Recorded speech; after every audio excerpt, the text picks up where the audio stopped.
Good morning. My name is John Allen C. Maligaya, and I am here to summarize the story of Noli Me Tangere. Juan Crisostomo Ibarra is commonly referred to as an Ibarra, has been studying in Europe for the past 7 years, though he is a mestizo Filipino.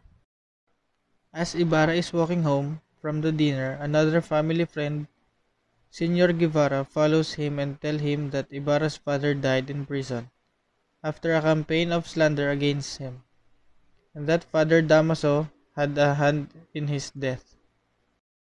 Instead of seeking revenge, Ibarra tries to follow his father's footsteps upon peace. After making with the schoolmasters who knew his father, he plans on establishing a public school to help his hometown. Yet the schoolmaster warns him that Father Damaso meddles in the school system, preventing students from learning Spanish language. Two young boys, Crispin and Basilio, works at the sexton to support their impoverishment mother, Sisa, who is abused by their father. When Crispin is falsely accused to thief, the brother must work even more. To his father's grave, seeking peace, he is shocked to discover that his father's corpse was removed and supposedly put in a Chinese cemetery. At the other of the town's curate, Father Damaso.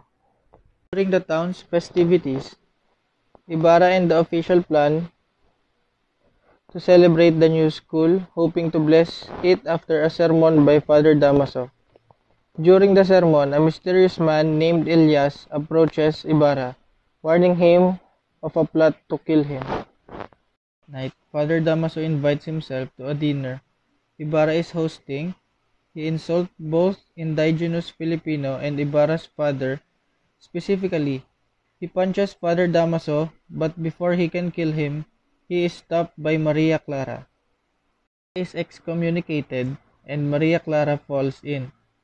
Then is re-engaged to a new man after her spineless father calls of her wedding to Ibarra. Ibarra continues working on the school, and Father Salvi, who is in love with Maria Clara, plots and with Lucas, the brother of a man killed by the plot. Thrown into prison, having been found guilty based on a letter he wrote to Maria Clara before leaving for Europe years ago. Again, Elias rescues him, breaking him out of prison and taking him to Maria Clara.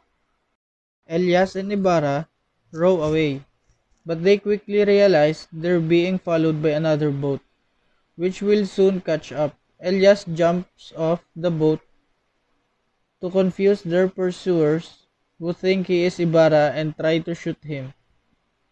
While the real Ibarra escapes, they appear to kill him but they never see his body. Maria Clara tells her father, Damaso, that she can't marry Linares, the man she is now engaged to, and threatened to commit suicide if she is not allowed to enter a convent. Because a newspaper reported Ibarra is dead, she cannot bear the thought of being married to another man. Father Damaso reluctantly agrees. So this is my summary upon Noli Me Tangere story. Thank you.